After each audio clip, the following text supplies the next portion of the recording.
Bismillahirrahmanirrahim. Assalamualaikum warahmatullahi wabarakatuh. Al-Fatihah ila ruhi sayyidina habibina syafi'ina rasulillah sayyidina Muhammad ibn Abdullah sallallahu alaihi wa ala alihi wa sahbihi wa azwajihi wa dhurriyyatihi anna Allah yu'ali darajatihim fil jannah wa yanfa'una bi asrarihim wa anwarihim wa ulumihim wa nafa'atihim wa barakatihim fid dini wa dunya wal akhirah wa ja'aluna min hisbihim wa yarzuquna mahabbatahum wa yatawaffana ala millatihim wa yahshuruna fi zumratihim bil afiyatin wa salamatin lahumul fatihah. A'udzu billahi minasy syaithanir rajim. Bismillahirrahmanirrahim. Alhamdulillahirabbil alamin arrahmanir rahim maliki yaumiddin. Iyyaka na'budu wa iyyaka nasta'in ihdinas siratal mustaqim. Siratal ladzina an'amta 'alaihim ghairil maghdubi 'alaihim waladdallin. Amin. Bismillahirrahmanirrahim. Nawaitu ta'alluma wa tadhakkura wa tadhkira wa nafa'a wal intifa'a wal ifadata wal istifadata wal ithalata masuki bi kitabillahi sunnati rasulillah sallallahu alaihi wasallam wa du'a ilal huda wa dilalata alal khairi ibtigha'a mardatihi wa qurbihi thawabihi wa husnil khatimah ma'al lutfi wal afiyah akibah.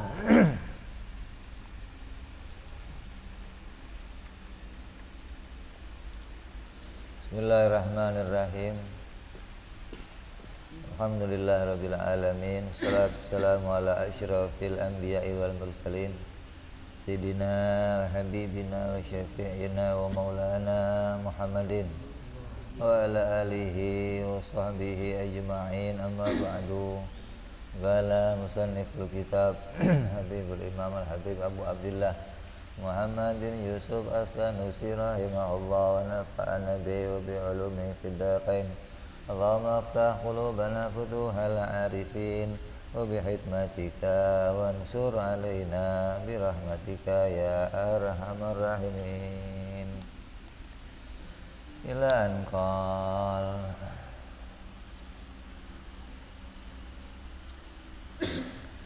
wa yajibu ala kulli mukallafin syar'an an ya'rifa ma yajibu fi haqqi maulana jalla wa azza ma yastahilu wa ma yajuzu wa kadza yajibu alaihi an ya'rifa mithla dhalik fi haqqi rusuli alaihi wassalatu wassalam.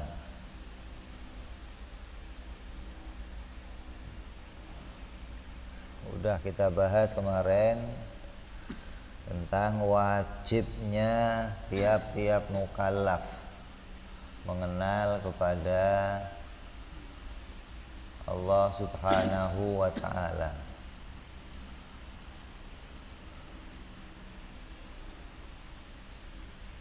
Terus melanjutkan ma yajibu fi haqqihi maulana jalla wa azza. Kata sahibu syarih ma yajibu ay jami'i ma yajibu ila akhir. Jadi maksud dengan apa-apa yang wajib, apa-apa yang wajib atau perkara yang wajib, bukan ma bimakna nafi, bima bimakna apa? Sifat umum ma yang maknanya perkara, bukan maknanya hal yang sesuatu yang nafi. Maka kalau disebutkan perkara yang wajib bagi Allah berarti maknanya secara umum apa saja yang wajib. Maka apa-apa yang wajib bagi Allah yang dimaksud di sini ketika diambil dengan dalil akli atau dalil nakli maqamatil adillatil aqliyah atau naqliyah alaihi tafsilan bahwa isyrunal atiyah. Maka yang wajib, apa-apa yang wajib diketahui secara syar'an dan wajib mengetahuinya secara tafsil atau terperinci, itu jumlahnya ada 20. Dari mana 20? Emang ada dalilnya di Quran? Ada. Wajib tahu sifat Allah 20, ada di Quran? Enggak ada. Hadis? Enggak ada. Terus dari mana dong? Maka wajibnya ini diambil dari apa yang didapati atas dalil-dalil akli dan nakli.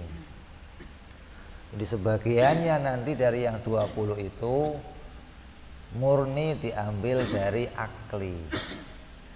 Ada lagi sebagiannya diambil dari syar'i. Jadi dikumpulkan dengan dua jalan, ada dengan jalan hadis Al-Quran, ada dengan jalan berfikir.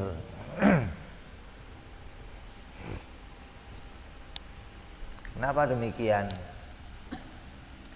Sholat itu berapa rukunnya? 16, 13. Ada yang ngomong 17, ada yang ngomong 19. Zaman Nabi berapa?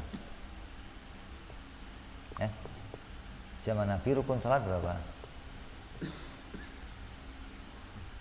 Zaman Nabi nggak ada 19, nggak ada 17. Orang sholat di zaman Nabi ya lihat Nabi sholat. Nabi sholatnya begitu, orang begitu sholatnya. Nggak ada nggak ada ketentuan rukunnya sholat itu 17, ada perinciannya, nggak ada. Lah kok tiba-tiba muncul perincian 17 dari mana? Setelah zamannya para tabi'in, maka ulama memudahkan, gitu loh. Kalau kamu pengen lihat orang yang sholat, terus pengen tahu apa yang jadi rukun-rukunnya, maka mereka menuliskan, dari sholat yang seperti ini rukun yang harus dikerjakan ada 17. Biar apa? Biar kita jadi mudah untuk mengetahui sesuatu. Nah kalau mereka nggak bikin perincian 17, berarti kamu harus cari tahu sendiri mana rukun-rukunnya sholat, mana yang kalau kamu kerjakan itu sah, nggak kamu kerjakan jadi nggak sah sholatnya. Kamu harus cari. Repot apa repot kira-kira? Biar gak repot gimana? Ulama bikin perincian. Nah zaman Nabi kok nggak ada perinciannya? Zaman Nabi orang langsung lihat bagaimana Nabi sholat. Sama kayak zaman Nabi orang baca Quran. Zaman Nabi orang baca Quran pakai tajwid nggak? Enggak. Enggak pakai tajwid. Zaman Nabi orang baca Quran pakai tajwid enggak? Emang Nabi enggak ngajarin tajwid? Zaman Nabi membacakan Quran langsung depan sahabat. Sahabat menirukan. Kalau nun sukun ketemu fa bacanya begini.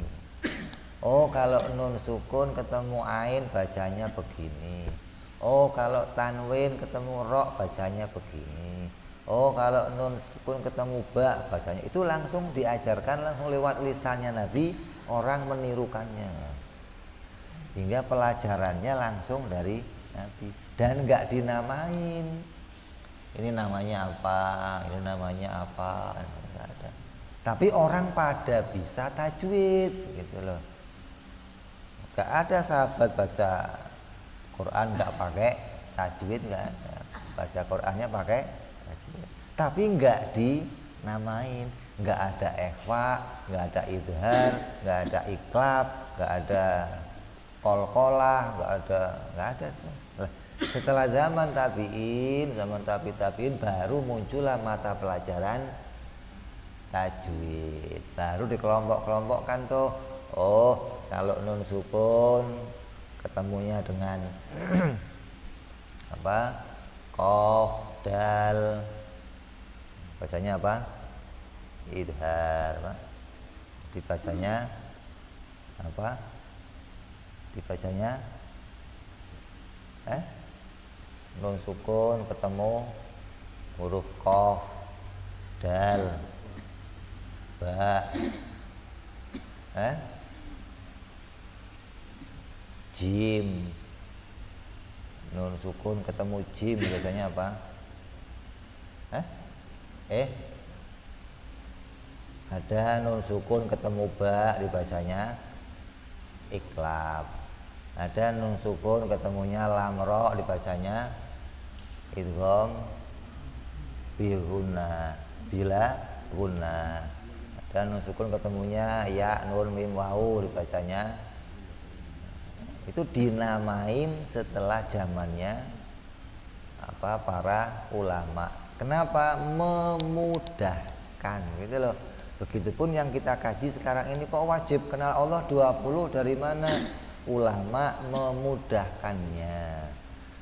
Nah, mereka ngambil dari mana? Dari dalil akli maupun dari dalil syar'i gitu. Jadi enggak terus mereka sembarangan. Jangan dikira apa yang kita kaji enggak ada dalilnya. Satu persatu ada dalilnya. Yajibu ala mukallafin ayya'rifa kadzalika ali tafsilan. Maka yang 20 ini wajib bagi mukallaf mengerti secara tafsil. Wa ma qamatil adillatil aqliyah wa naqliyah alaihi ijmalan wa sairil kamalat. Adapun yang dengan dalil akli ataupun dengan dalil syar'i wajib diketahui secara ijmal. Itu adalah seluruh kesempurnaannya Allah. Kalau ditanya nih, apa sifatnya Allah cuma 20? Ya enggak cuma 20. Nah, terus sifatnya Allah ada berapa? Oh, sifat Allah tidak terbatas. Dan semua sifat Allah sifat yang sempurna gitu. Sempurna itu apa? Sifat sempurna, sifat yang layak dipuji. Semua sifat yang terpuji itu menjadi sifatnya Allah Subhanahu wa ta'ala. Dan itu enggak terbatas. Lah kalau sekarang kok kita cuma 20 itu karena keterbatasan akal kita. Enggak mungkin akal yang terbatas ini mau menampung semua sifat Allah yang enggak mungkin. Kamu disuruh tolong ambilin air laut. Bisa kamu ambil semua? Yang kamu ambil berapa? Ya tinggal kamu nggak kesono bawa apa. Kalau bawanya ember, ya seember. Bawanya gelas, ya segelas. Tapi bukan berarti, oh ini mah bukan air laut. Lah, air gelas. Air laut adanya di laut. Kalau ini air gelas, adanya di gelas. Jadi nggak mungkin kamu bisa mengambil air laut seluruhnya. Walaupun nggak diambil seluruhnya, tapi ada yang bisa kita ketahui. Maka ulama membuat batasan.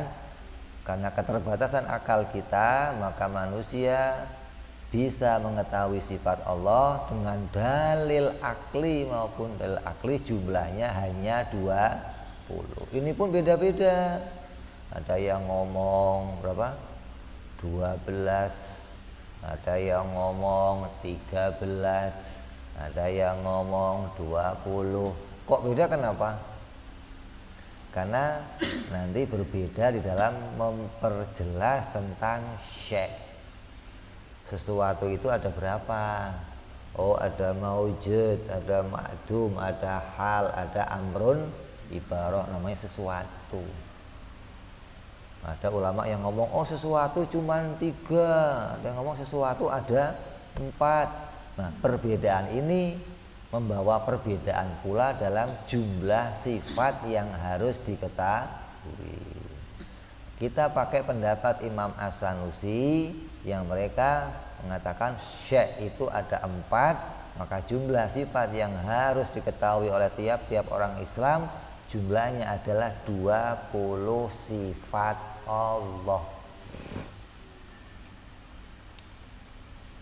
Wajib tahu secara terperinci Allah wujud, qidam, baqa, mukhalafah sampai mutakal. Kalau nggak ngerti gimana Bib? Dosa. Seminim-minimnya dosa. Kok sampai ada anak kita nggak ngerti sifat-sifat Allah nih. Makanya dari kecil orang tua kita udah biasain kita apa? Allah wujud, qidam, baqa. Biar apa? Biar kamu menggugurkan kewajiban mengenal sifat Allah secara terperinci, walaupun sejak kecil baru bisa menghafalkannya. Setelah gede baru diketahui isinya. Apa sih wujud? Apa sih qidam? Apa sih baqa? Apa sih mukhalafah? Dulu baru apal-apalan doang. Lah kalau sampai tua kok apal-apalan doang gimana? Ya namanya nggak ada perubahan. Nggak sampai pada menggugurkan kewajiban. Karena kewajibannya bukan menghafalkan, tapi fa'lam annahu la ilaha illallah. Ketahuilah. Saya suka godain kiai-kiai yang mimpin tahlil. Yang kalau habis tahlilan la ilaha illallah pulang berkatnya berapa? 2. Kiai kan 2 berkatnya. Kalau yang biasa berkatnya 1. Pak Kiai berkatnya 2, tadi baca apa? La ilaha illallah gitu.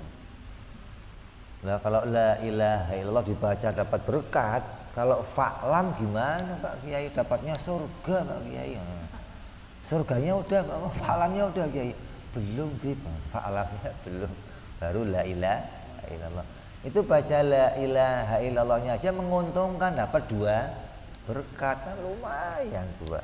Apalagi bisa fa'lam. Wah. Jadi perintahnya itu bukan menghafalkan, bukan, tapi mengetahui. Tapi orang tua kita bijaksana, sejak kecil udah suruh ngapalin wujud, qidam, baqa. Nanti gede baru diketahui isinya. Itu secara apa? Tafsil atau terperinci. Adapun wajib mengetahui secara garis besar bahwa Allah itu bersifat dengan sifat sempurna, itu wajib tahu demikian hanya secara garis besar. Tapi kalau ada orang Islam namanya begini, taunya Allah hanya ijmal doang. Allah, kamu tahu, kenal Allah. Allah yang bagaimana sifat Allah? Pokoknya Allah sifatnya sempurna. Berarti dia hanya tahu secara garis besar, nggak tahu secara terperinci. Terus gimana? Belum menggugurkan kewajiban. Pokoknya Allah Tuhan itu ya bersifat segala sifat sempurna, maha sempurna. Ya apa aja sifatnya, pokoknya maha sempurna. Berarti nggak ngerti secara terperinci, belum menggugurkan kewajiban. Karena wajibnya terperinci itu 20 diketahui, dan wajibnya tahu sifat sempurna juga diketahui. Jadi mengenal sifat Allah ada 2 macam. Tulis. Enggak dengar. Ada 2 macam. Kenal sifat Allah secara terperinci dan kenal sifat Allah secara garis besar. Kenal sifat Allah terperinci, maknanya wajib mengetahui 20 sifat Allah dengan dalil akli maupun dengan dalil syar'i. Yang kedua,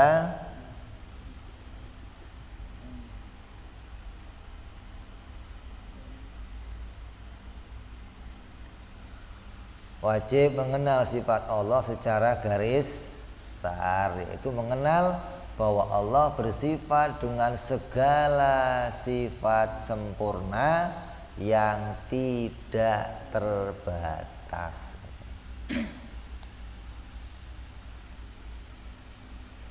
Jadi wajibu ala kulli mukallafin, wajib bagi orang mukallaf tahu. Apa yang wajib diketahui? Ada yang secara ijmal, ada yang secara tafsil. Yang secara ijmal wajib mengetahui Allah bersifat dengan segala sifat sempurna. Yang tafsil, Allah bersifat dengan 20 sifat yang wajib.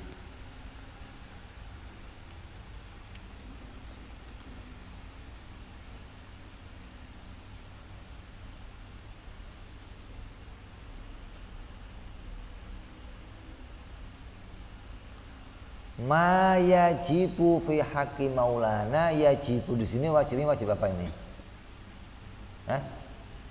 Wajib? Wajib? Gimana sih bisa beda ini? Wa yajibu ala kulli mukallafin ayya'rifa ma yajibu fi haqqihi ta'ala. Ma yajibu fi haqqihi ta'ala, wajib apa itu? Hah? Akli. Mat, wajib apa? Akli. Kenapa akli?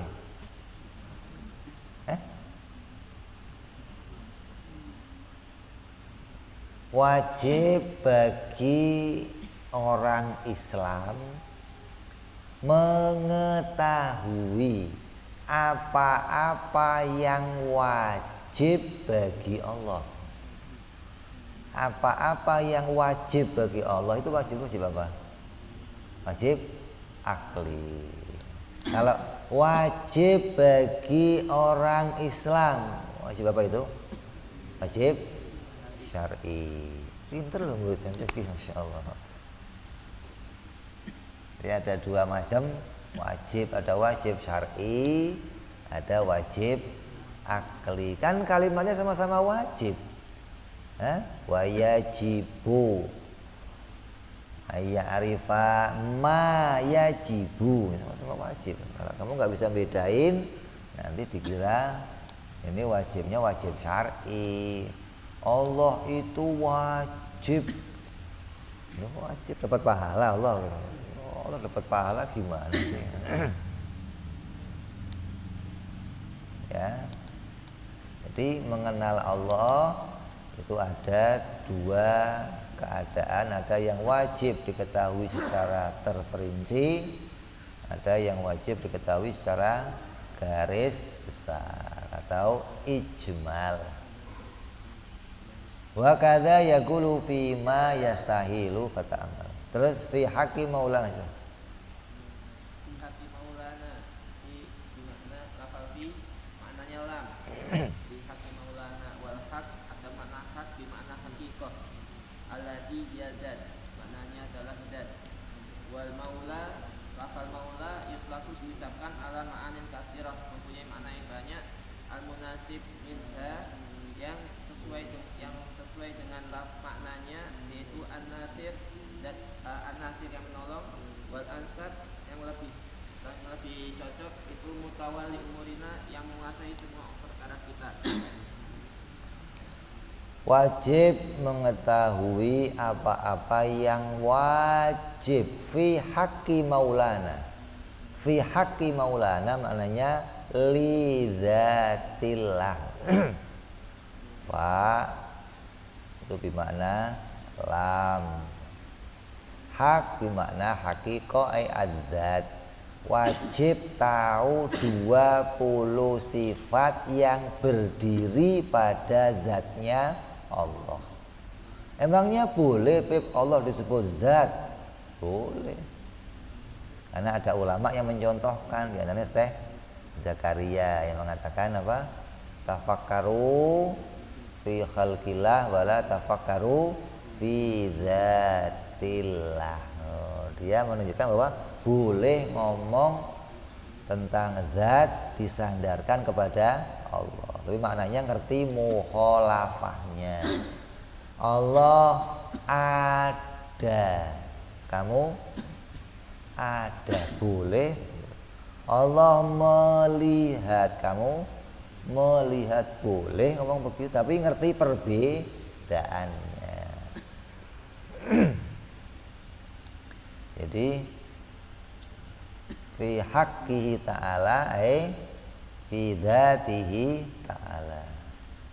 Wa maulana, yang dimaksud maulana adalah an-nasir, penolong, atau yang lebih cocok adalah al-mutawali umurona, yang mengurus segala macam urusannya makhluk. Tuhan itu siapa? Al-mutawali umurona, ya maulana, yang mengurus segala macam urusan kita. Terus qauluhu jalla, Qauluhu jalla ay tanazzaha amala yaliku bihi. Jadi enggak cocok kepada Allah. Famarjiul jalalah ila sifat, maka kembalinya lafal jalalah itu ila sifati suluk pada sifat-sifat salbiyah. Wa azza ay itasofa, maknanya persifatan suatu Allah bima dengan sifat yaliku yang sesuai, yang cocok sifat bihi dengan Allah. Famarjiul izzah, adapun kembali lafal azza itu ila sifat disebut pada sifat subut. Wa ala hada, atas dua makna ini yakunu, maka adanya takdimu jalla, mendahulukan lafal jalla ala azza atas lafal azza, itu min babi takdimi takhliyah, dari bab mendahulukan takhliyah, tidak menyepikan ala tahliyah atau tahliyah menghiasi. Wakila, dan dikatakan maknanya selain itu. Umumnya ulama menyebutnya azza wa jalla, ya. Allah subhanahu wa ta'ala azza jalla. Imam Sanusi enggak mau, ngomongnya jalla wa azza. Beda sama orang lain. Loh, kok kamu kok beda, kok azza dulu, apa jalla dulu baru azza? Ulama lain enggak, oh Tuhan azza wa jalla. Ini enggak, jalla wa azza. Kenapa? Jalla itu dimaknai oleh ulama tanazahu amala yaliku bihi, sesuatu yang menunjukkan bahwa Allah itu maha suci dari segala yang tidak patut bagi Allah. Siapa? Kamu harus tahu, kenal Tuhan yang dia bersifat sesuatu yang suci dari perkara yang enggak patut padanya, yang enggak layak padanya. Apa itu diantaranya? Maka masuk dalam hal ini sifat-sifat salbiyah, sifat sulub, bidam, pakok, mukhalafah, qiyamu binafsi, wahda. Ini masuk dalam sifat sulub, maknanya bersih dari adanya awal, bersih dari adanya akhir, bersih dari adanya persamaan, bersih dari adanya kebutuhan, bersih dari adanya saingan, ada Tuhan lain, bersih dari adanya bandingan. Allah kok dibanding-bandingke, ora bandingane. Ya ada bandingannya. Jadi Imam Sanusi mendahulukan mensucikan. Allah itu zat yang suci gitu. Wa azza, dan azza itu ittisafu bima yaliku bihi. Sedangkan sifat azza dengan sebutan azza itu menunjukkan pada dia bersifat dengan segala sifat yang layak baginya atau sifat kesempurnaan. Maka azza itu memasukkan sifat-sifat subut kayak apa? Qadiron, muridan, aliman, hayyan, sami'an, basiran, mutakalliman, masuk dalam sifat-sifat apa? Dalam sebutan azza.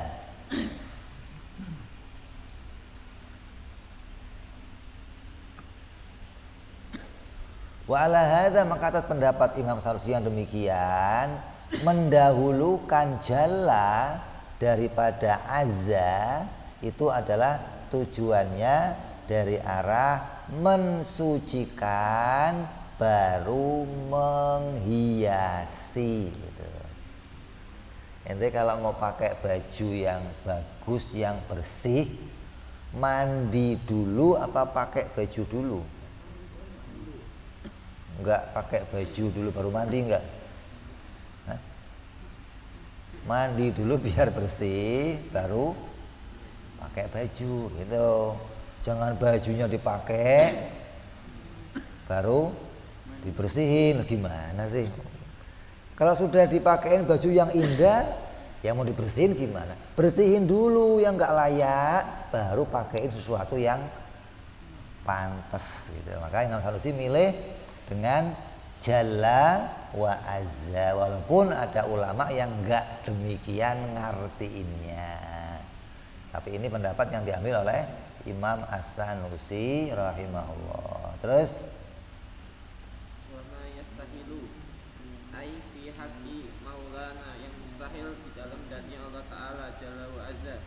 Wa kadzalika, begitu juga yuqalu, diucapkan fi qoulihi, di dalam ucapannya musannif, wa ma yajuzu ai fi haqqi maulana.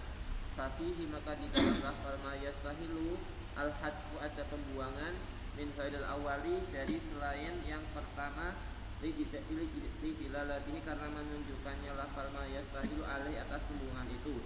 Faqad alimta, dan kamu sudah mengetahui, anal murada, yang dimaksud yaitu jami'a ma yastahilu, di anama, karena lafal ma itu min siyahil umum, dari sifat-sifat yang mempunyai makna umum, menyeluruh.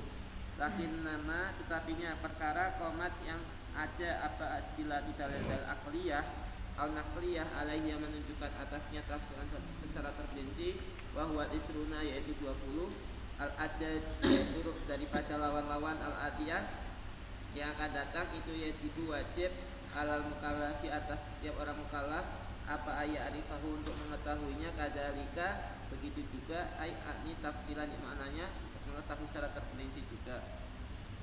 Wa ma qomat, adapun perkara yang qomat dan sesuatu qomat yang ada adilatu dalil akliyah atau nakliyah alaihi, atasnya ismal secara ismal, wa huwa, apa yaitu ismal mustahil sairun naqais, dari setiap naqais, itu yang wajib ala mukalafi, atas setiap mukallaf, ayyarifahu, untuk mengetahuinya, kadalika, begitu juga ismalan, kama taqaddama at-tanbihu alaihi. wa ma yastahilu wa ma yajuzu, kok disingkat? Ya isinya sama. Wa ma yajibu fi haqqi maulana jalla wa azza, wa ma yastahilu fi haqqi maulana jalla wa azza, wa ma yajuzu fi haqqi maulana jalla wa azza, begitu. Tapi disingkat oleh musannif wa ma yastahilu wa ma yajuzu. Maka dihapusnya itu karena sudah diketahui maksudnya. Apa maksudnya? Ya pasti apa-apa yang mustahil. Wajib kamu tahu apa-apa yang mustahil bagi Allah. Yang mustahil maksudnya apa? Yang tidak pernah akan ada pada zatnya Allah. Wajib tahu yang mustahil bagi Allah, maknanya apa? Wajib tahu segala yang tidak mungkin ada pada zatnya Allah. Ada berapa? Secara terperinci kamu harus tahu ya 20. Mana yang menjadi lawannya dari yang wajib. Yang wajibnya 20, maka lawannya yang menjadi makna mustahil juga ada 20. Maka yang 20 itu harus diketahui secara terperinci. Apa aja itu? Makanya kalau ngapalin jangan sebelah. Allah wujud itu. Apalin juga Allah, Adam, Hudus, Fana gitu. Apalin juga. Itu makna yang mustahil gitu. Hah? Iya, kan wajib tahu juga ente. Mumasalatun lil hawadisi gitu. Iya mubi ghairihi. Kalau nggak hafal yang lain gimana? Ya hafalin sebelah doang, yang wajib doang. Maka harus tahu juga yang mustahilnya, nanti ditulis, kita baca satu persatu.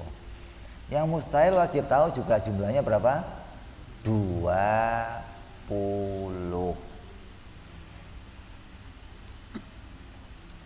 Maka ini juga dengan dalil apa? Secara terperinci. Lah yang ijmal kamu harus tahu bahwa Allah tidak akan mungkin bersifat dengan segala sifat yang nukus. Nukus itu sifat yang enggak sempurna, sifat yang cacat. Maka mustahil Allah bersifat dengan segala sifat yang cacat, yang tidak terbatas. Jadi mustahilnya Allah enggak 20, ya enggak cuma 20, enggak terbatas. Tapi kita cukup tahunya 20 secara terperinci. Adapun secara garis besar wajib tahu kalau Allah tidak akan bersifat dengan segala sifat yang cacat, tidak terbatas. Jadi yang mustahil juga ada 2. Ada mustahil secara tafsil, ada mustahil secara ijmal. Terus qauluhu wa ma yajuzu ay fi haqqi maulana jalla wa azza kama alimta. Qauluhu wa kada yajibu alaihi wa ay wa yajibu dan wajib alaihi atas Allah apa kada, yakni syar'an secara syariat, ya wa kada yajibu ala mukallaf yakni syar'an. Wa qauluhu qaulnya musannif an ya'rifa untuk mengetahui misla dalika seperti itu ai mislama yajibu fi haqqi ta'ala wa ma yastahilu wa ma yajibu wa inama atmaha lafdho misal yang misalnya menggunakan lafal misal isyaratun sebagai isyarah ila anakulan pada setiap sesuatu mimma yajibu wa ma yastahilu wa ma yajuzu fi haqqi rusul itu ghairahu fi haqqi ta'ala. Walau asqatahu seandainya mengumpulkan lafaz misal latawah lama maka akan memberikan pemahaman annahu sesungguhnya ma yajib wa ma yastahil wa yajuz rusul itu ainuhu sama dengan wajib mustahil seperti wajib mustahil Allah Ta'ala. Terus wama yajuzu wama apa? Ma yajuzu fi haqqihi maulana jalla wa azza. Wajib tahu pada perkara yang jaiz. Yang jaiz bagi Allah ada berapa? Yang jaiz bagi Allah ada berapa? 1. Wajibnya 20, mustahilnya 20, jaiznya 1. Jadi berapa? 41. Terus wa kadza yajibu alaihi ayya'rifa mithla dzalik fi haqqi rusuli alaihi musallatu wassalam. Dan wajib pula untuk orang Islam mengetahui apa-apa yang wajib. Wajib mengetahui seperti itu. Artinya yang wajib, yang mustahil, dan yang jaiz pada para rasul. Kok disebut seperti itu kenapa?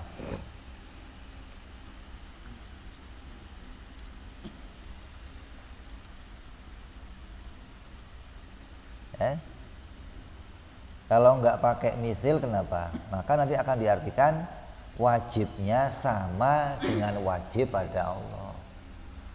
Jadi artikan misil itu maknanya biar bisa membedakan antara ada wajib pada Allah, ada wajib pada Rasul. Bedanya apa? Pada Allah mutlak, pada Rasul muqayyad gitu. Jadi yang seperti wajibnya pada Allah tapi maknanya pada Rasul itu wajib muqayyad. Maknanya apa? Wajib pada Allah ta'rifnya apa? Mala yakbalul intifa. Kalau pada Rasul mala yakbalul infikak gitu nih. Ada intifa, ada infikak. Apa? Sifat yang wajib wujud qidam baqo sampai 20 pada Allah. Maknanya apa? Sifat-sifat ini tidak pernah tidak ada pada Allah. Adapun sidik, tablik, amanah, fatona, sifat-sifat ini tidak pernah terpisah. Beda. Ya. Jadi sifat-sifat Rasul ditakrif dengan wajib itu maknanya adamul infikak, tidak pernah terpisah. Bukan nggak pernah tiada. Kalau nggak pernah tiada nyatanya sifat itu pernah tiada. Wong Rasulnya aja pernah tiada kan sifatnya juga tiada. Kalau nggak ada Rasulnya, sidik, tablik, amanahnya ada nggak? Ya nggak ada. Mau nempel sama siapa? Rasulnya aja nggak ada. Kalau Rasulnya ada, sifat-sifatnya ada. Berarti sifat ini pernah nggak ada.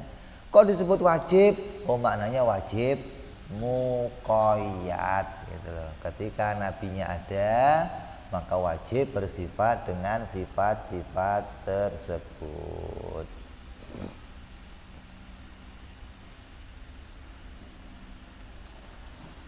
Terus Qawluhu fi haqqi rusul inama sakata musannif diam dari menyebutkan nabi ghairi rasul selain rasul nadaran karena melihat illa anna majmu'al ahkam sesungguhnya kumpulan semua hukum-hukum al-atiyah yang akan datang alati yang min jumlatiha termasuk daripada hukum-hukum yang akan datang adalah wujub tabligh, wajibnya sifat tabligh, wastihalati bidihi dan mustahil lawannya tabligh, inama ya'ti hanya datang sifat itu tabligh fi rusuli di dalam rusul, dunal anbiya'i bukan nabi, ghairu rusul yang bukan rasul.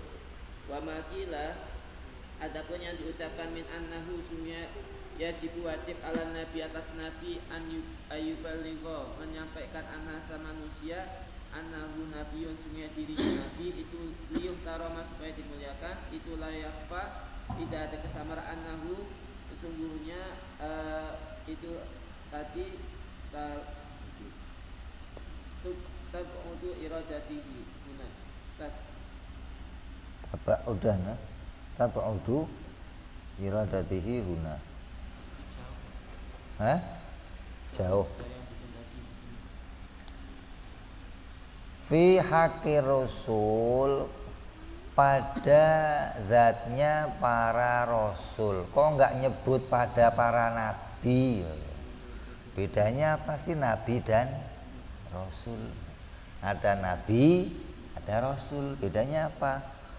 Oh, kalau rasul bersifat sempurna, sidik, tabligh, amanah, fatona, punya sifat tabligh.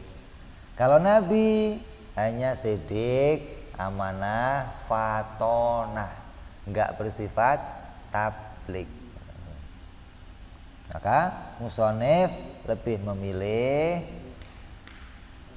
dengan kalimat apa? Rasul, karena mengumpulkan semua hukum-hukum yang nanti akan didatangkan, termasuk pula wajibnya tabligh dan mustahilnya kitman gitu. Adapun yang namanya nabi itu enggak bersifat dengan tablek. Kalau ada yang ngomong nabi juga tablek, maknanya wajib menyampaikan kepada manusia kalau dirinya adalah seorang nabi. Oh iya, tapi bukan tablek bangsa hukum. Yang dimaksud di sini tablek bangsa hukum apa itu? Wajib, sunnah, haram, makruh, mubah. Ini namanya tablek bangsa hukum. Kalau cuma memperkenalkan saya adalah nabi tapi enggak tablek bangsa hukum, itu yang jauh dari yang dimaksud di sini gitu loh.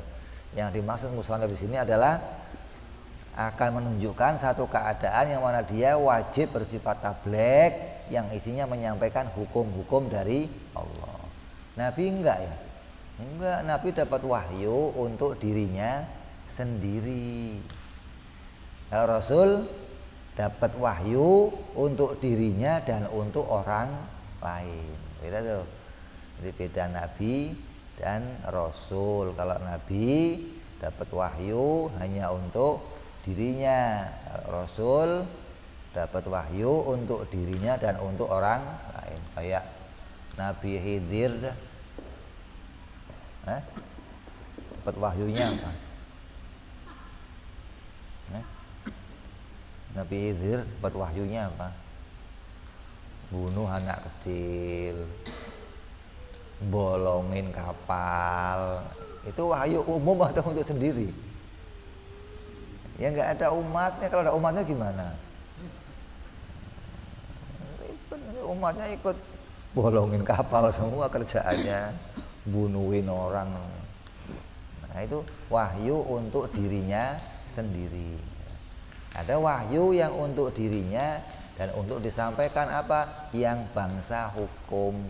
Ada wajib, ada haram, sunnah, makruh, mubah. Ya, sama kayak Nabi itu nggak boleh menyembunyikan kalau dirinya Nabi. Kenapa? Karena dengan dia mengakui sebagai Nabi, orang bisa memuliakannya. Kalau orang memuliakannya, orang itu dapat dengan memuliakan dirinya seorang Nabi, gitu loh. Oh ini Nabi nih, hormati. Orang lain dapat kebagian hikmahnya. Tapi kalau dia menyimpan dirinya Nabi, orang lain nggak bisa dapat kemuliaan dan dia nggak dihormati di kalangan masyarakat. Jadi dengan dia ngaku dirinya Nabi, masyarakat akan menghormatinya.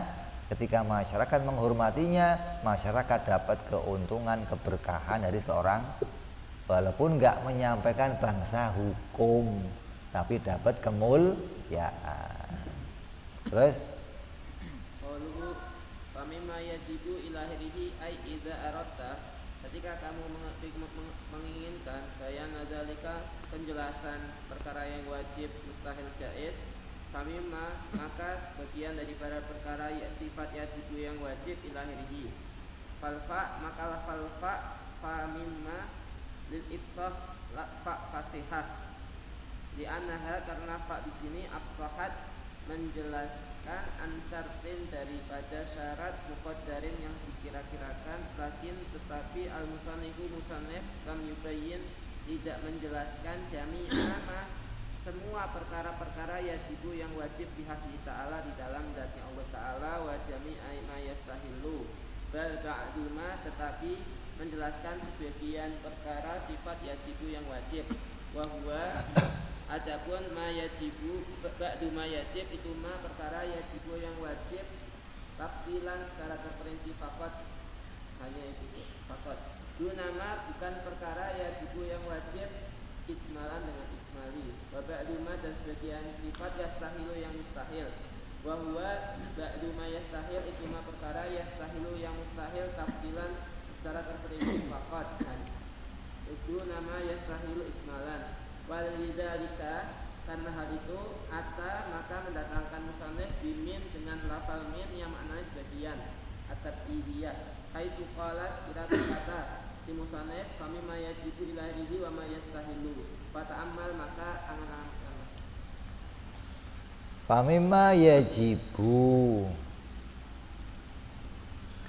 dan sebagian, ngerti kan? Dan sebagian dari sifat yang wajib bagi Allah. Kenapa kok pakai kata-kata dan sebagian? Mau menunjukkan musonef tidak menyebutkan seluruh sifat Allah yang tidak terbatas, tapi mau menyebutkan sebagian dari sifat-sifat Allah tersebut yang jumlahnya nanti hanya ada 20. Bukan mau menyebutkan semua sifat-sifat Allah. Karena tadi sudah kita ketahui, untuk mengetahui sifat Allah ada dua, ada tahu secara tafsil, ada tahu secara ijmal. Kalau ijmal nggak bisa kita sebutkan satu per satu. Kayak yang ngaji di majelis Marunda berapa orang? Banyak. Banyak itu berarti apa itu? Ijmal, enggak disebutkan satu per. Oh, yang ngaji di Marunda ada 20 orang. Siapa aja? Ada si A, ada si B, ada si C. Disebutkan satu per, namanya apa itu? Tafsir.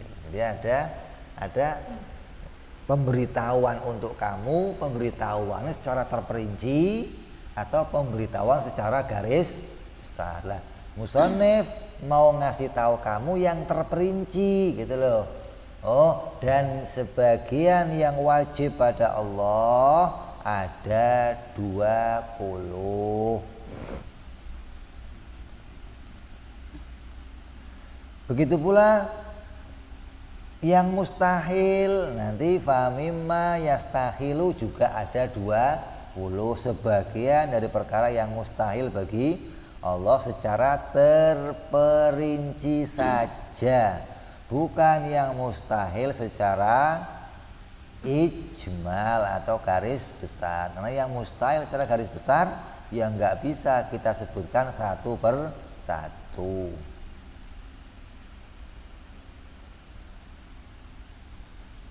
Maka dihadirkan di sini dengan kalimat min. Famimma. Kalau musoleh ngomongnya fayajibu fi haqqi ta'ala. Berarti nanti kayak memang sifatnya hanya itu saja, nggak ada yang lainnya. Tapi musoleh pakai famimma, dan dari sebagian apa-apa yang wajib bagi Allah ada 20 ya. Terus qauluhu limaulana jalla wa azza taqaddama telah dahulu telah lewat al-kalamu pembahasan pembicaraan alaihi atas makna maulana jalla wa azza. Qauluhu isruna sifatan mutlaku diucapkan asifatul lafal sifat ala makna wujud di atas makna wujud. Al-qaim perkara yang bersifat wujud, al-qaim yang berdiri bil mausufi dengan sesuatu yang sifati, wa alamat dan diucapkan juga atas perkara laisa yang bukan bidatin dat. Wa hadza adapun makna yang kedua ini malah bidat kedua yaitu al-muradu yang dikehendaki guna di sini. Di anna hadhil isrina karena 20 sifat ini minha sebagiannya ma bersifat dua yang itu wujudiyun bersifat wujud mawujud kal kudrah seperti kudrah wal iradah, wa minha dan sebagiannya ma bersifat dua yang mana halun hal kal kauni qadiran seperti lafaz seperti kaunu qadiran wal kaunu muridan, wa minha sebagian dari 20 ma sifat dua yang mana sifat itu adami sifatnya adami kal qidam wal baqa, wa ma dzakarahul musannif isruna sifat, ada 20 sifat. Maka disebut dengan sifat di sini adalah bisa dimaksud dengan sifat wujudi, sifat yang berdiri pada zat. Jadi sifat itu macamnya ada banyak. Sesuatu itu harus diketahui dulu, ada zat pada diri kita nih, ada yang disebut zat dan ada yang disebut sifat. Kalau kotak ini nih, zatnya mana? Zatnya mana kotak ini? Zatnya mana?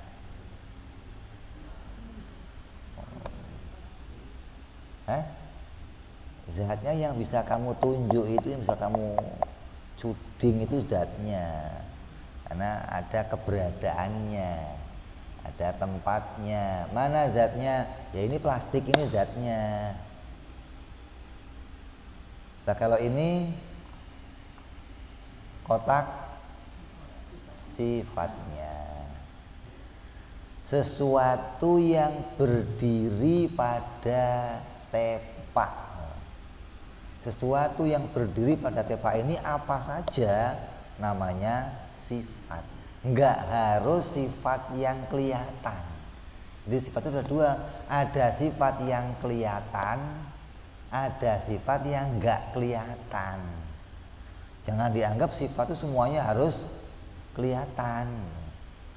Ada sifat yang bisa dilihat kayak apa?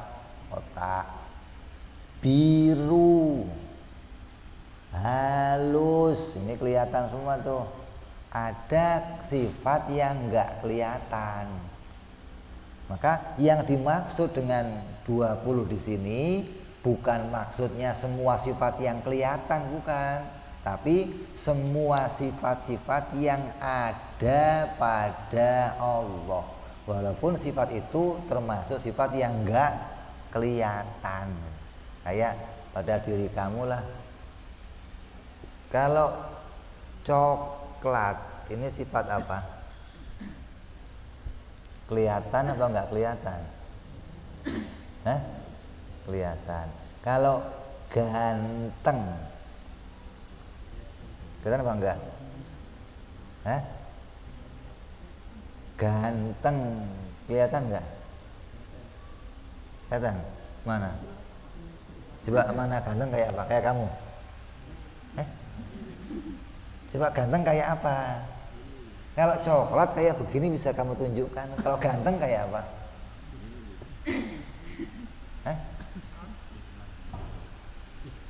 Fitnah itu.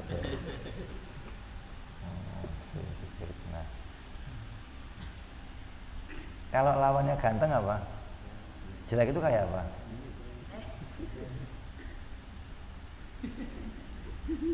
Jadi ganteng itu bukan sifat yang bisa dilihat, tapi hanya dipahami saja. Untuk menilai itu ganteng, tiap orang beda-beda. Ada yang begini udah disebut ganteng, ada yang begini, oh ini mah belum ganteng, ada yang disebut sama sekali nggak ada gantengnya. Gitu. Tapi kalau kata Kiai, jangan ngomong jelek. Nggak ada orang yang dibikin jelek, nggak ada. Di sini yang jelek mana? Nggak ada. Adanya unik, eksotik gitu. Ente kok wajah begitu? Ini unik. Lo jangan mandang macam-macam, jangan bilang jelek. Kalau ngomong ini muka jelek begitu, jangan. Allah bikin saya unik, lain dari yang lain gitu. Jadi ada sifat yang bisa dilihat, ada sifat yang nggak bisa dilihat. Gitu maksudnya. Kayak yang lain, apalagi contohnya sifat yang nggak bisa dilihat tapi ada pada kamu. Apa? Baik. Jujur, apalagi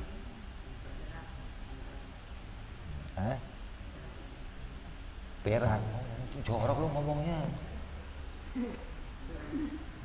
Apalagi Itu termasuk sifat-sifat yang enggak bisa dilihat tapi ada pada kamu gitu loh. Lah pada Allah juga demikian. 20 itu nanti derajat sifatnya beda-beda. Ada derajat yang 20 itu bisa dilihat langsung pada Allah, ada yang enggak bisa dilihat tapi hanya bisa dimengerti, difahami, namanya subutiyah. Mana diantaranya? Seperti sifat kudrat, kudrat, irodat, ilmu, itu sifat yang langsung bisa dilihat. Kalau kamu dibukakan hijab, penutup, kamu bisa melihat Allah, kamu akan melihat kudratnya Allah, irodahnya Allah, ilmunya Allah, akan kamu lihat tuh.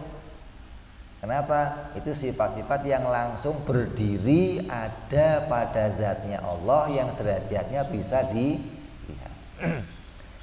Ada pula yang enggak demikian, yaitu sifat hal. Seperti apa? Qadiron, berkuasa. Itu enggak bisa dilihat. Kamu disebut jenius. Bisa nggak difoto jenius? Ada orang duduk difoto, kelihatan nggak jeniusnya gitu. Jenius itu sifat yang nggak bisa dilihat, gitu loh. Namanya alim. Jadi ada sifat yang bisa dilihat, ada yang nggak bisa dilihat. Ada pula sifat adami yang nanti sifat itu menunjukkan makna yang bersih, sifat yang mensucikan Allah. Seperti apa? Kidam, bako, mukhalafah lil hawadis. Yang maknanya apa? Kidam itu kok disebut adami, kenapa? Karena kidam itu maknanya punya makna meniadakan. Kidam apa maknanya? Meniadakan awal. Allah itu kidam, artinya apa? Tidak berawal. Allah bako, artinya apa? Tidak berakhir. Jadi semua sifat yang maknanya tidak semua. Ada berapa? 5 sifat. Tidak berawal, tidak berakhir, tidak ada samanya, tidak butuh pada yang lain, tidak ada duanya. Ini sifat yang maknanya adami semua, ada 5 nanti. Ada sifat yang bisa dilihat berapa? 7. Kudrat, iradat, ilmu, hayat, sama, basar. Ada yang bangsa hal juga nggak bisa dilihat, namanya qadiran, muridan, aliman, hayyan, sami'an, basiran, mutakalliman. Jadi derajat yang 20 ini beda-beda, tidak pada satu derajat. Walaupun disebut 20 sifat, tapi maknanya sifatnya pada derajat yang berbeda-beda.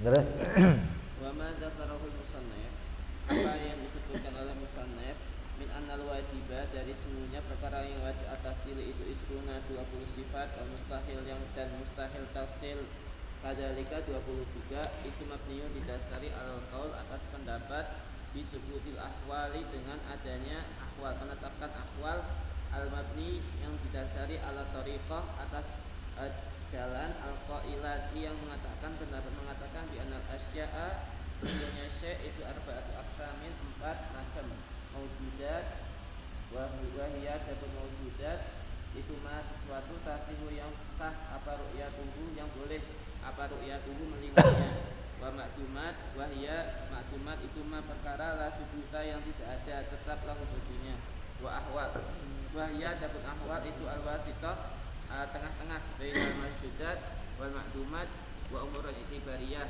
Wahiyat dan umur itibariyah itu mah perkara lagu yang itu miliknya subut-subut, lakinnahu tetapi dia lam yartaki, tidak naik ila darajatul ahwal, sampai derajat ahwal. La al-qaul, tidak didasari pendapatnya musannif atas pendapat binafil afyal ahwali, dengan menafikan ahwal. Al-mabni yang didasari ala tariqal qaila atas tariqahnya yang mengatakan bi anal asya salah aksam faqat wahya bahadihi tariqah. Adapun tariqah yang ini ia arajihatu tariqah yang kuat. Bal qala, bahkan berkata ba'dul muhaqqiqin, sebagian orang ahli tahqiq, al haqu adapun yang benar, annala hala tidak ada hal, wa anal hal dan sunnya hal itu muhal. Lakin qala musannif bi ba'di kutubihi, sebagian kitabnya, wabil jumlah kesimpulannya fal mas'alatu adapun masalah itu masyhuratul khilaf yang masyhur. Walikullin dan setiap daripada minal qaulaini salah satu dari dua pendapat itu adilatun ada dalil ta'lamu yang kamu ketahui min mahaliha dari tempatnya fatadabbar maka berpikirlah. Maka yang dimaksud musonif wajib secara tafsil 20, yang mustahil secara tafsil juga 20. Maka 20 ini dibangun dari mana? Dari Imam Sanusi memasukkan hal sebagai kelompok sifat. Sebagai kelompok sifat. Kenapa?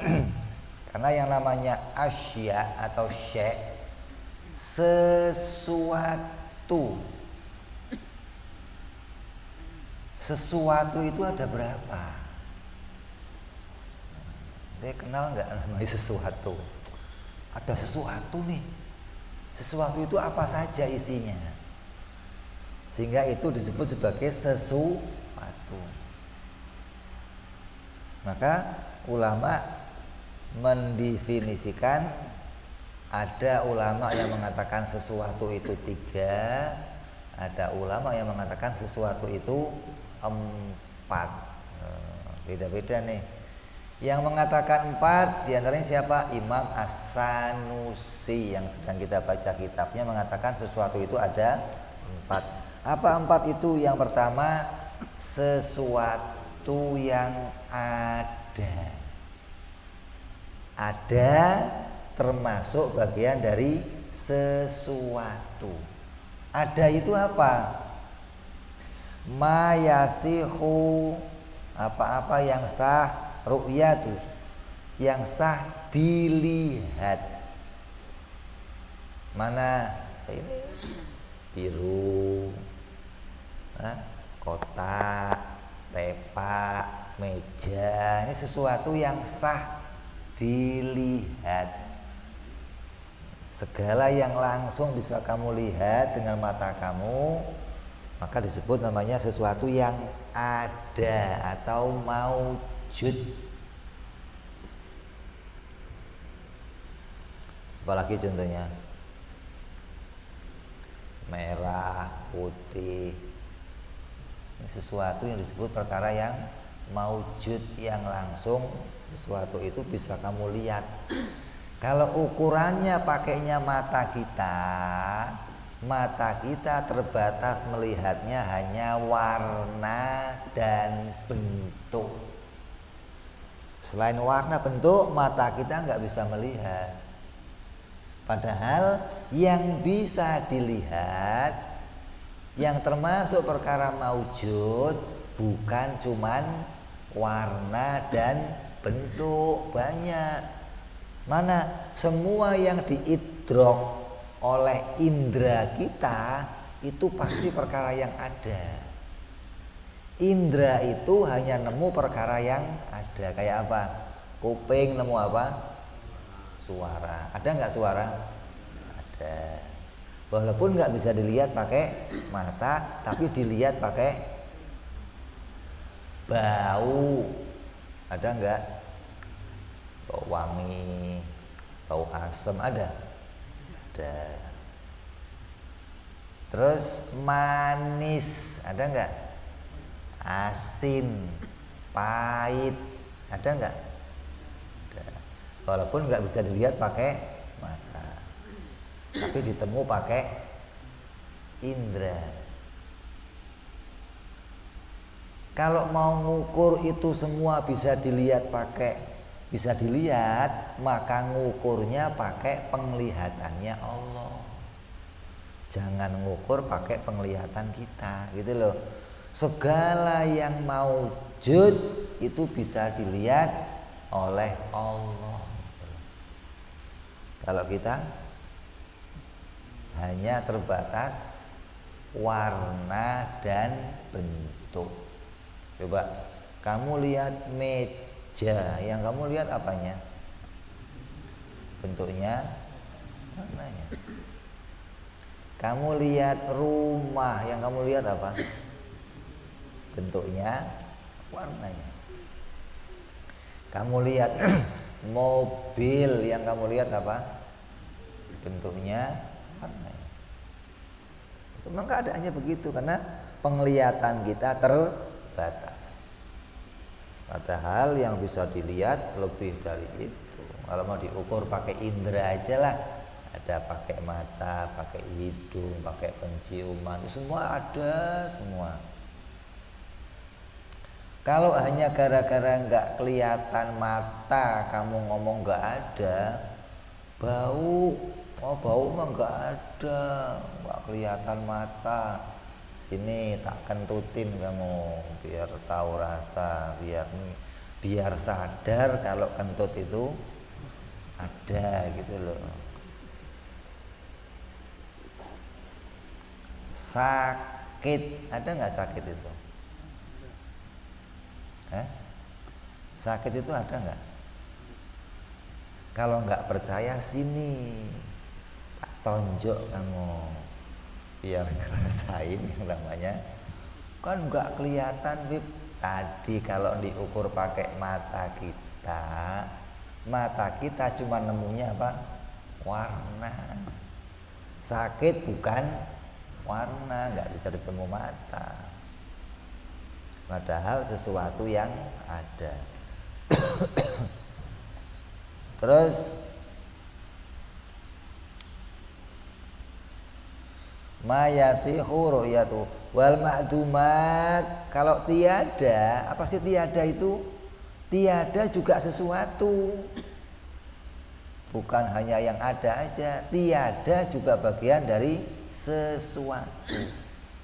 Apa tiada itu? Ma la subutalahu, perkara yang nggak bisa ditemukan, bukan dilihat,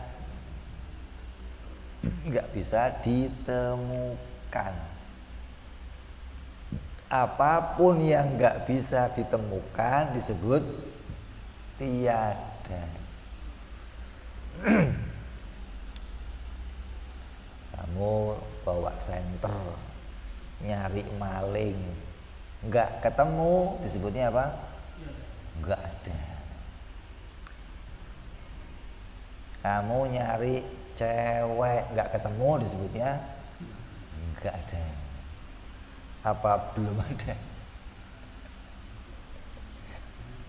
Jadi sesuatu yang nggak bisa ditemukan disebut tiada. Ada lagi yang ketiga namanya ahwal atau hal, yaitu tengah-tengah antara ada dan tiada. Tengah-tengah antara ada dan tiada itu disebutnya apa? Keadaan.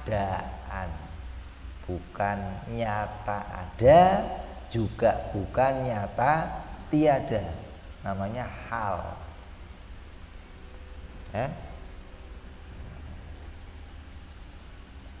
Contohnya apa hal itu? Contohnya apa? Ganteng tadi loh. Hal tuh. Apalagi?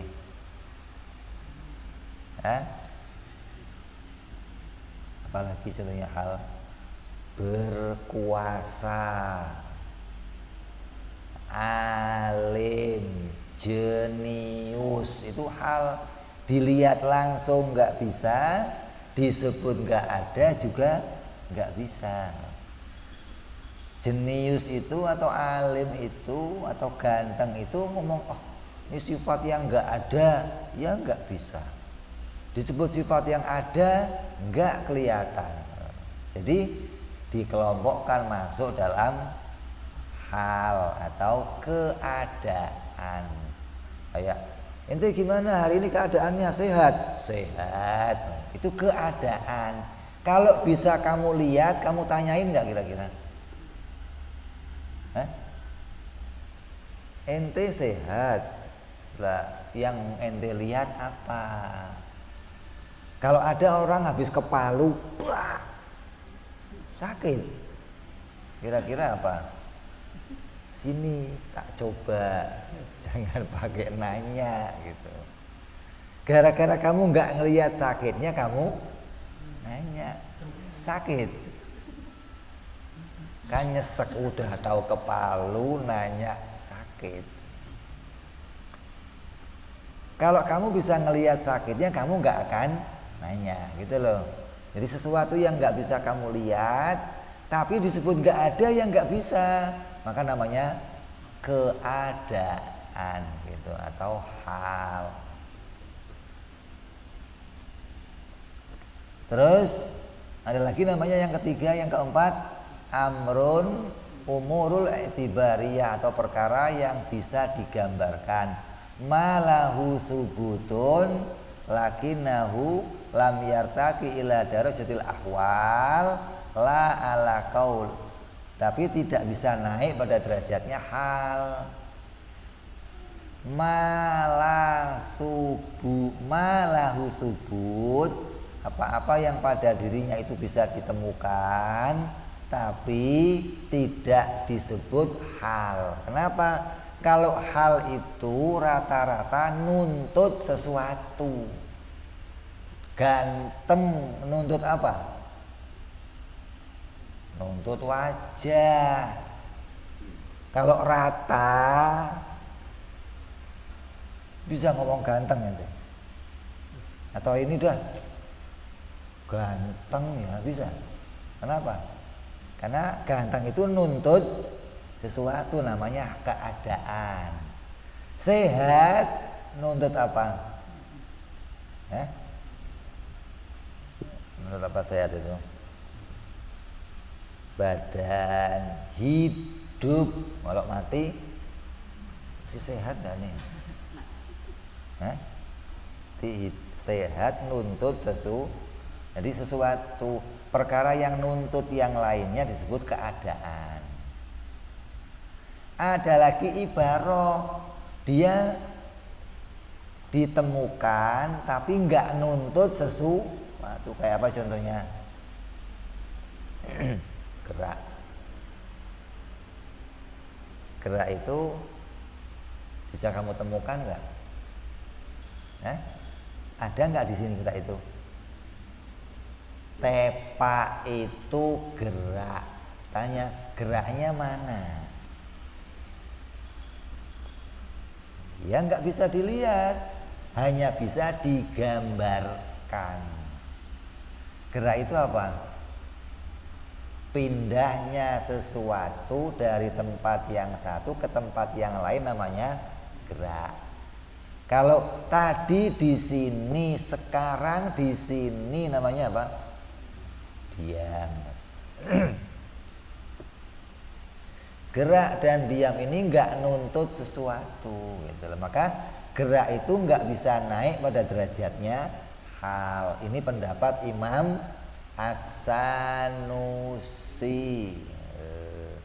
memisahkan antara hal dan amrun ibaroh. Kalau hal nuntut sesuatu, kalau ibaroh nggak nuntut. Kayak barat. Mana barat itu?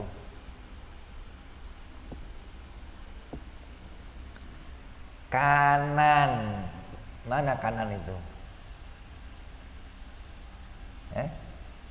Kiri. Ada enggak? Ditemu enggak? Nah, itu juga satu keadaan atau ibaroh? Ibaroh. Jadi ibaroh itu tidak bisa naik pada derajat hal, gitu. Oh, saya mau ngulon. Ente mau ngulon mau kemana? Pokoknya mau ngulon aja lah. Ngulon itu ke barat kemana? Mau ke Jakarta kayak mau kemana? Nah, itu dengan bahasa ibaroh mau menggambarkan, oh saya dari sini mau pindah ke tempat yang lain ke arah barat. Arahnya kemana? Ke arah Jakarta, ke arah mana? Maka disebut barat itu sebagai amrun ibaroh. Hanya bisa digambarkan, tapi yang nggak nuntut sesuatu. Kalau nuntut sesuatu namanya keadaan atau hal. Ini pendapat Imam Sanusi. Adapun pendapat imam yang lain adanya 3. Apa? Ada, tiada, amrun ibaroh. Keadaan itu masuk dalam kelompoknya amrun. Ini yang nggak mau ribet, dia nggak ruwet. Makanya banyak dipakai pendapat ini karena nggak ruwet. Udah pokoknya mau yang nggak sampai derajat ada, nggak sampai derajat tiada namanya ibaroh. Kalau gitu nggak usah dipisah-pisah. Imam Sanusi nggak mau. Oh ada yang ibaroh, ada yang hal. Ini perbedaan pendapat antara ulama untuk memutuskan sesuatu itu masuk kelompok yang mana. Disebut ada, disebut tiada, disebut ibaroh atau hal. Gitu saja. Dari sinilah nanti sifat Allah diputuskan ada 20 atau ada 13. Kalau yang enggak memasukkan hal berarti jumlahnya 13. Yang masukin hal jumlahnya 20. Imam Asy'ari berapa? 12. Imam Asy'ari membuang 7 sifat maknawiyah dan membuang 1 wujud. Jadi berapa? 5 tambah 7 jadi 12. Enggak memasukkan wujud dan enggak memasukkan maknawiyah.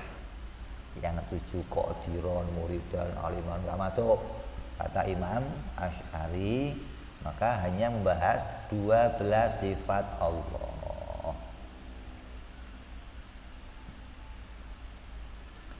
Malah mengatakan hal itu enggak ada. Yang ada hanya amrun ibaroh. Padahal ya dia juga. Mau ngomong hal boleh, mau ngomong amrun ibaroh juga boleh. Nah, ini pendapat dari 2 kelompok ulama. Maka angen-angenlah yang mudah bagi kamu yang mana gitu loh. Mau menerima hal atau tidak menerima hal. Mau hitungan yang 4 atau hitungan yang 3. Tinggal kamu angen-angen mana yang lebih mudah untuk diterima. Ya. Qaluhu wa yal wujud wallahu alam bis-shawab. Wa ila hadratin nabi al-fatihah. A'udzu billahi minasyaitonir rajim. Bismillahirrahmanirrahim. Alhamdulillahirabbil alamin arrahmanir rahim maliki yaumiddin. Iyyaka na'budu wa iyyaka nasta'in ihdinas siratal mustaqim. Siratal ladzina an'amta 'alaihim ghairil maghdubi 'alaihim waladdallin. Amin. Ya Rabbana darabna bi ananak la la la ashrafna